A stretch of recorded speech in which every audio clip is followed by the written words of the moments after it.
പാലക്കാട് ജില്ലയിൽ തന്നെ ഏറ്റവും അധികം സഞ്ചാരികൾ വരുന്ന മലമ്പുഴ ഡാം എക്സ്പ്ലോർ ചെയ്യാനാണ് നമ്മൾ വന്നിട്ടുള്ളത്. മലമ്പുഴ ഡാമിന്റെ പടിപ്പുര കടന്നാൽ പിന്നെ നമ്മൾ ആദ്യം കാണുന്നത് ഊട്ടിയിലെ ബോട്ടാനിക്കൽ ഗാർഡനെ അനുസ്മരിപ്പിക്കുന്ന തരത്തിലുള്ള മനോഹരമായ ഗാർഡൻ ആണ്. വളരെ നന്നായിട്ടാണ് ഇവിടുത്തെ ഗാർഡൻ എല്ലാം സംരക്ഷിക്കുന്നത്.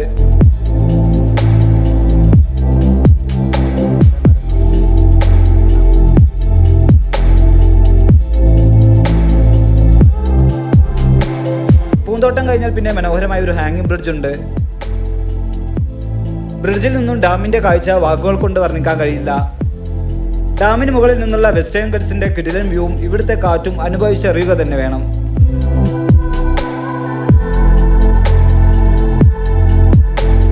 ഇവിടെ നിന്നും ഡാമിന്റെ ആകാശ കാഴ്ച ഗംഭീര അനുഭവം തന്നെയാണ്. ഡാമിന്റെ ഗാർഡനിൽ നിന്നും മുകളിലെ റോപ്പ് വേ നല്ലൊരു കാഴ്ചയാണ്. അതിൽ കയറാനാണ് ഞങ്ങളുടെ അടുത്ത യാത്ര. ടിക്കറ്റ് എടുത്ത് റോപ്പ് വേയിൽ കയറിയാൽ പിന്നെ ഒരു ഹെലിക്യാമിന്റെ ക്യാമറ കണ്ണുകളിലൂടെ കാണുന്ന കാഴ്ചകൾ നമുക്ക് നേരിട്ട് കാണാനാകും. മലമ്പുഴ ഡാമിൽ വന്നാൽ ഒരിക്കലും മിസ് ചെയ്യരുത് ഇവിടുത്തെ റോപ്പ് വേ എക്സ്പീരിയൻസ്. ഇവിടുത്തെ കാഴ്ചകൾ കണ്ടു കഴിഞ്ഞാൽ തൊട്ടപ്പുറത്തുണ്ട് കവ ഐലൻഡ്. സായാഹ്നം സുന്ദരമാക്കാൻ പറ്റിയ ഒരു അടിപൊളി പ്ലേസ് ആണിത്. ഇവിടെയൊക്കെ വന്നവർ അഭിപ്രായങ്ങൾ കമന്റ് ചെയ്യാമോ?